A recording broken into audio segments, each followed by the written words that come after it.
Hello and welcome back, probably for the last time, to Flight Sim World. Thank you very much for joining me in this video. And today we are going to be taking off from RAF Valley, and we're going to be recreating one of the first flights I ever did, or at least somewhere around the area of one of the first flights I ever did in Flight Sim World. And we're going to be talking about the good of Flight Sim World, what was good, what went right, and what, in my opinion, went wrong with Flight Sim World. Now, I'm sure you guys have all heard that Flight Sim World has announced its closure and will be coming off sale on the 24th of May, which is exactly 1 month from this video being recorded, and just under 1 month from when you guys see this. This video will probably be in 2 parts, so be prepared for another part on Saturday, which will probably be the last episode altogether. So we're in the Piper Senaca, which is my favorite, or one of my favorite aeroplanes. So there you go, we're having a look around. You can see everything's good. I've got my head tracking on. As usual, the head tracking is not working as I want it to work, but that's okay because there it goes, it does a little bit. I'll try and figure something out as we're going along. Seems to be okay looking to the left, doesn't seem to be okay looking towards the right, so I'm just gonna do that. Maybe that will like to see. There you go, now I can see to the right and I can see to the left somewhat. Okay, great. So we're just going to tune in. Actually, do I really need to tune in anything at this point? I'm probably not even going to bother. No, you know what, let's just tune in 115.95 just in case. Yes, this head tracking has decided today it is not going to work whatsoever. That was the wrong key. Oh well. 115.95. So we're going to be looking at the Welsh Pool VOR, if I can pick it up. I'm just going to switch off head tracking, you know that. There we go. So at least that will pick up the VOR for Welsh Pool at some point. Okay, right. So all we're going to do is we're just going to take off and we're just going to fly. That's all we're going to do. And then I'm going to talk about the announcement or read it out, see what went right, see what went wrong. Let's switch on all our lights, apart from, I don't like that light, never have. Everything else is fine. Everything's good there. That's good. 1 stage of flaps. Try and fix this once again. That looks good. Pitot heat. Radio master's on. Yaw dampers off. Autopilot's off. I'm going to switch the autopilot. Oh, that's the avionics I just switched off. That's what I wanted to do. Ground proximity warning, no. Prop heater on. Ice lights, no. Pitot heater on. There we go. Okay, good. Right, we should be able to take off. Hopefully this all runs exactly as we want. So yes, Flight Sim World, it's over. But then, you know what? In a way, I'm not sure whether this was expected or not. Perhaps some people did expect this, perhaps some people did not. Here we go. 70 knots. Should be able to rotate now. Of course I won't be able to rotate. Stupid autopilot system.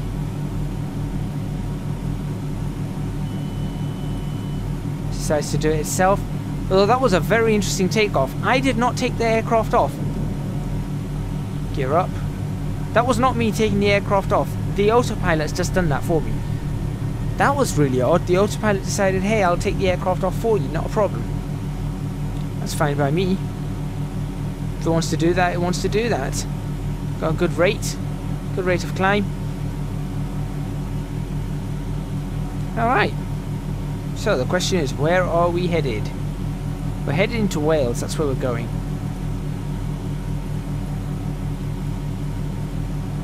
So you can see exactly, so if we just head off in this direction, we'll be headed into Wales. And this is exactly the runway we took off from the first time out.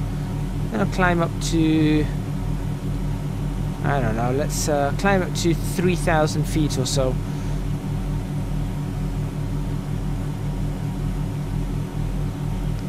Let's do that. Let's now switch the autopilot on. Do that, put it in heading mode, altitude hold.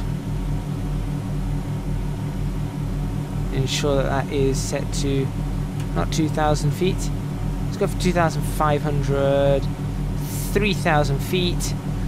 We've got the heading set as we want it. That's fine. There we go. And we'll try and give it a bit more vertical speed. 1,000 foot per minute. Vertical speed.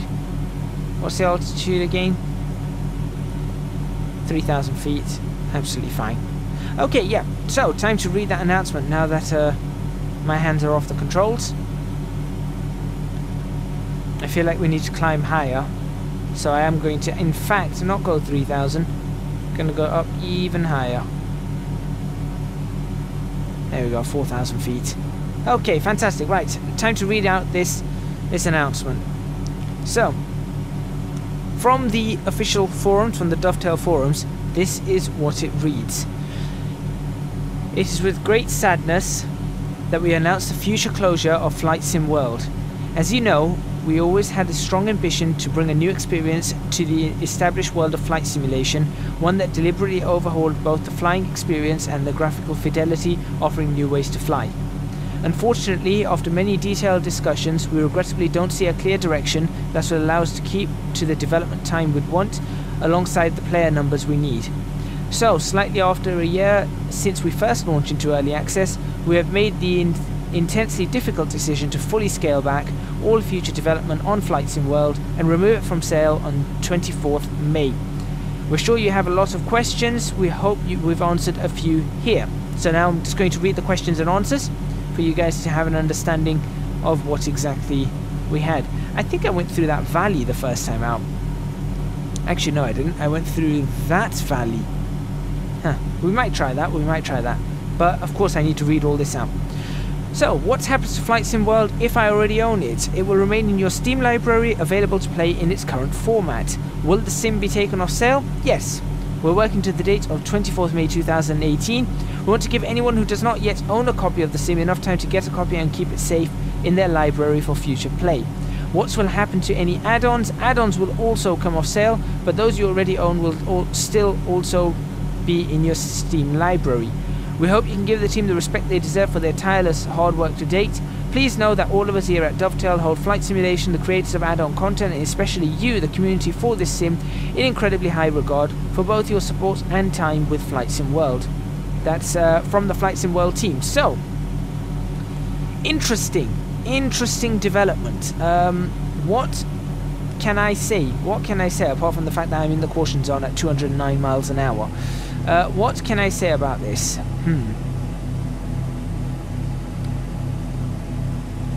I don't know. I don't know what to really say. I think have they messed up somewhere? I genuinely do think so. I think they have messed up, and that's something that they've come to realize, and that's something that's now going to, in effect, haunt them. Let's first talk though about the good of Flight Sim World. So what went right for Flight Sim World? Well, first of all, let's start with this aircraft, the Seneca here.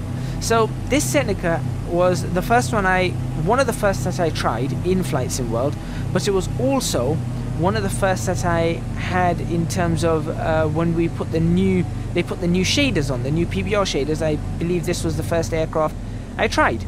So the fact that I've seen this right from the start, I can tell you that they've worked very hard on the shaders in Flight Sim World, and it was starting to look really good. I mean, if I look inside this aircraft, I think this is starting to look really good.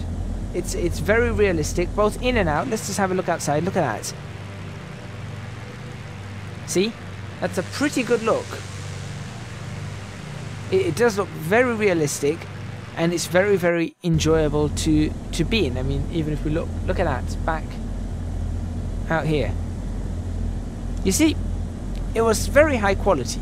Very, very, very high quality in that sense, right?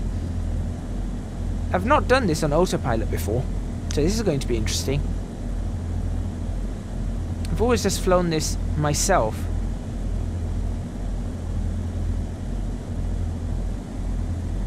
There you go. I think we're doing alright.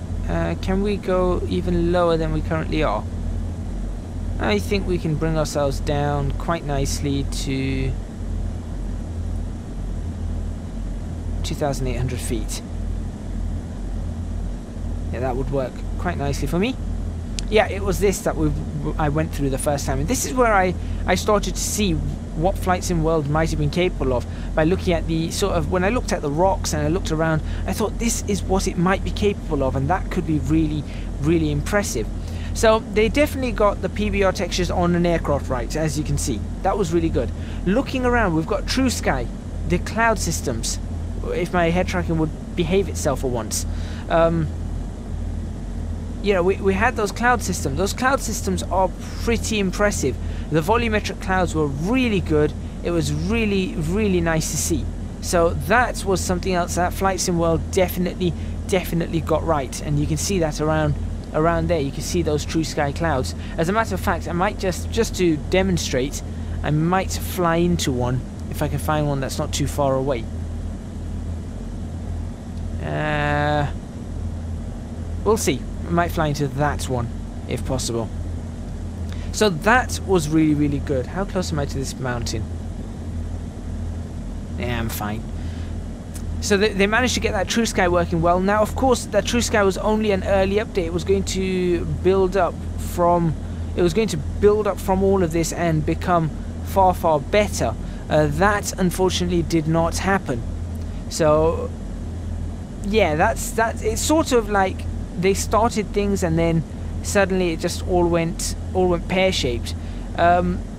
However, True Sky did give us a fairly good understanding of where the weather engine was going in this, and it was impressive. The weather engine was definitely impressive. Let's put some more power into this. Let's get ourselves climbing.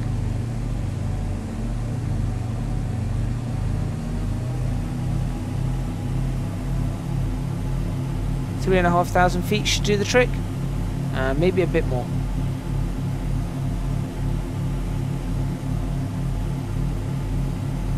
Oh, yeah, I forgot you could cage that. There we go. Okay, so yes, True Sky, well done. Well done to them for True Sky. Well done for this, and of course, they did start doing some updates. I think there were updates on the terrain. So they were doing that, and that was pretty good as well. So graphically, this simulator was going forward. This was definitely moving forward as a graphical simulation. Impressive. The other thing that I think they got right was the fact that they started introducing these cold and dark startups, where they had the, where is it? It's down there. They had these checklists. I think that was pretty good. Unfortunately, I felt like the checklists were not far enough. They didn't go far enough for the simple reason that I felt that they were a little bit... Right, I need to climb higher. Come on, 5,000 feet. They were just for starting up, so they didn't have checklists for takeoff, they didn't have checklists for descent, cruise descent planning, whatever it was. They didn't have these checklists, and because of that, I found that disappointing too. So there was that to contend with. Come on, up you go.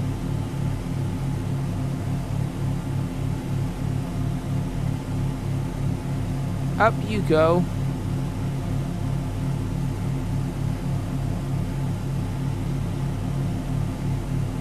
Doesn't want to go, doesn't want to climb anymore. Oh well. As long as it's not descending, I'm fine.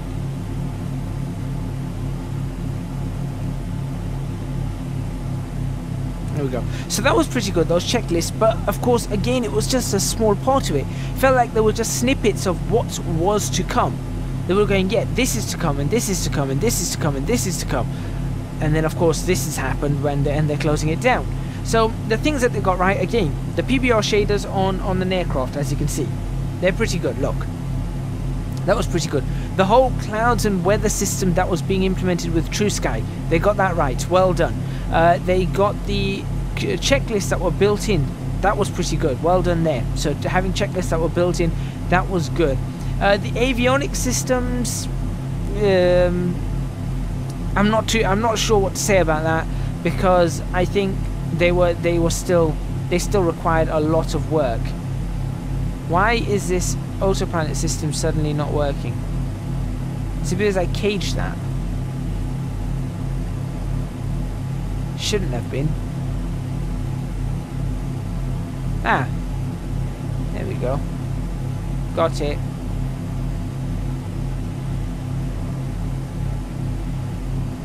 Go do your climb.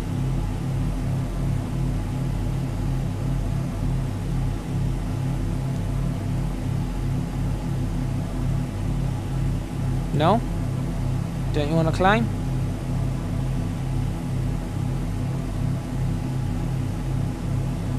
There it goes. There goes the climb. Okay, so now maybe we will get into the clouds.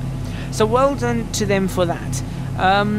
I felt like the missions that... Okay, there were DLC. I'll get onto the whole idea of DLC in a minute. But the missions they had were starting to show things off.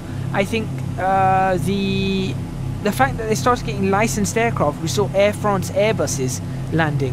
That was interesting. That's something I've not seen in Flight Simulator before, where you've got actual official licenses for aircraft. That was impressive, because I thought, well, if they start doing that, then you're going to see a British Airways, a KLM, a United Airlines, Emirates Airlines, Qantas, as they had Air France, Virgin, so on and so forth. You know, Lufthansa, all of them. You'll start to see them around in the airways, and that would be pretty impressive if they started doing that. So that was something I was looking forward to.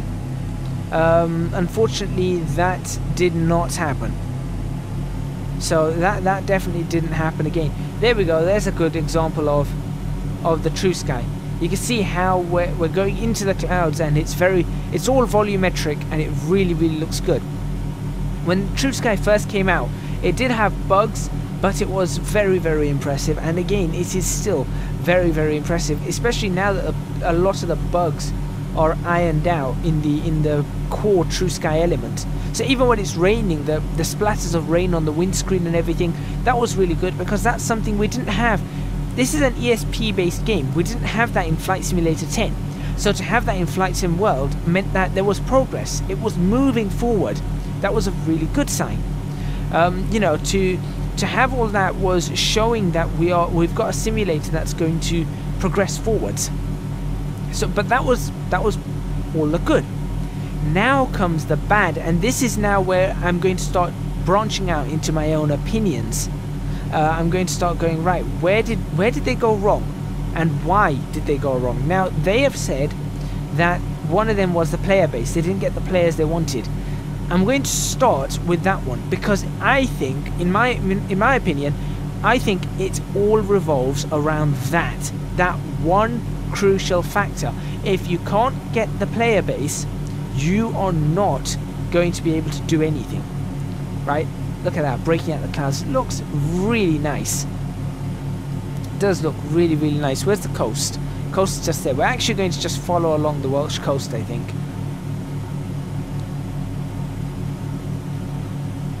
So yeah, if you can't get the player base, you can't do anything. A player base is really important, especially in the world of flight simulation. Now you're probably going to go, why especially in the world of flight simulation is a player base important? Well, the reason being, as I just bring these props down,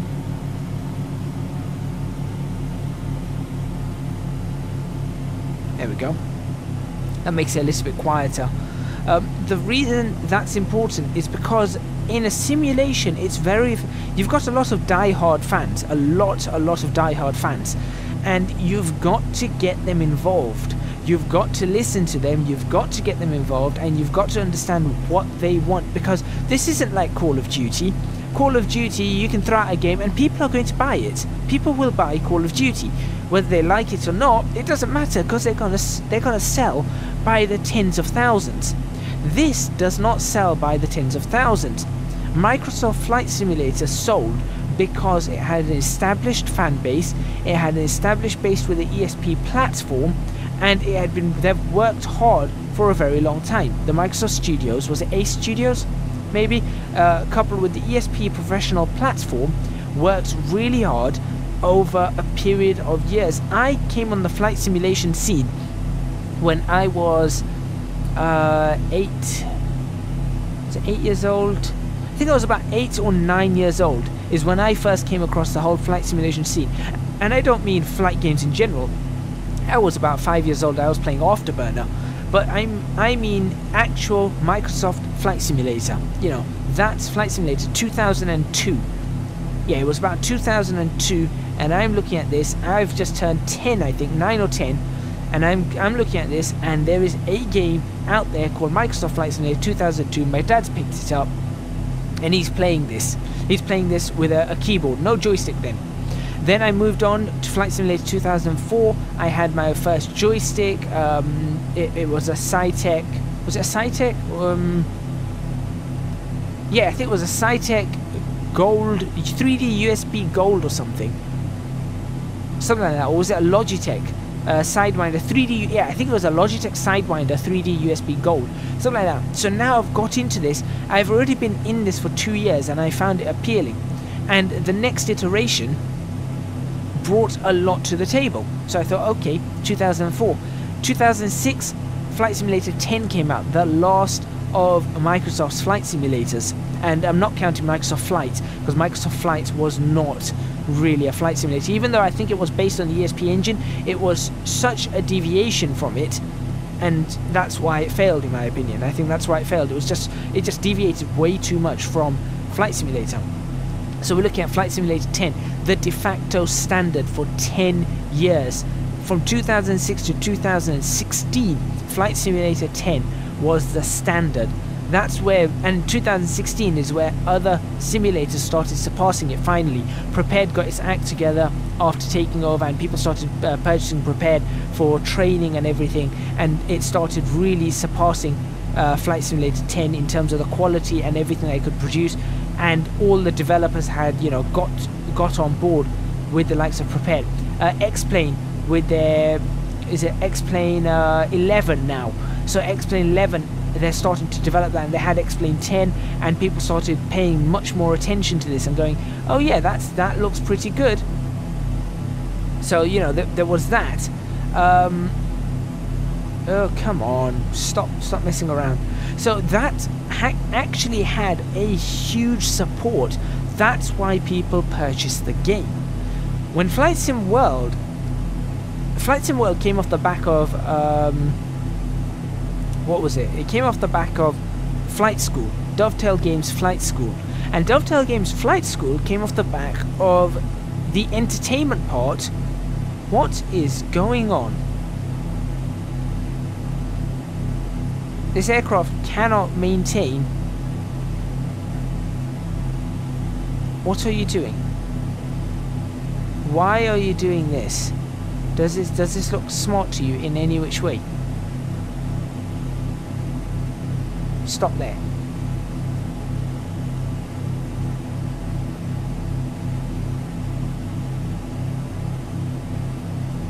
Just stop there. Okay.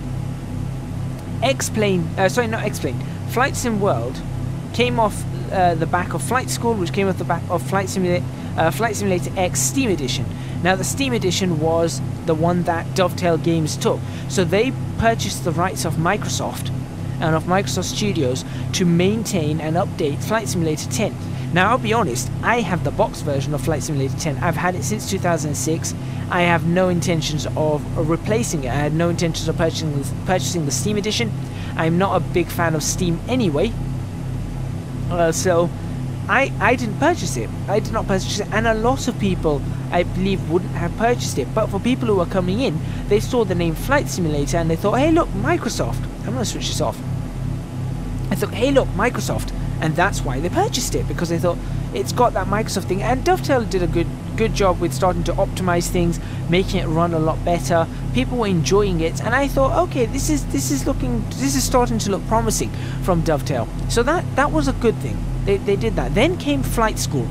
Now, I reviewed Flight School, and I purchased Flight School, and I did a total reviews of it. Flight School was interesting, to say the least. In all honesty, I was not all too impressed with it. I thought that the core was pretty impressive. What is this aircraft doing? I'm just going to leave it doing what it's doing. Oh, you know what it is? It's that. It's got to be that.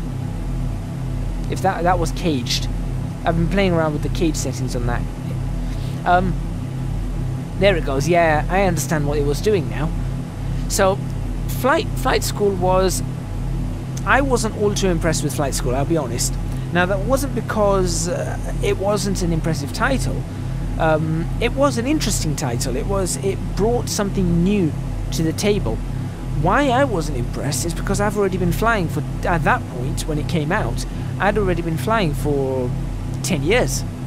If not more, 10, 12 years, constantly. So I'd been flying for a very, very long time. I had flown jets, I had flown military aircraft, I had flown general aviation, so, you know, Cessnas and stuff like that. I had flown jumbo jets. I had the PMDG series on Flight Simulator 10 for the 737, and I loved that. Flight School did nothing for me.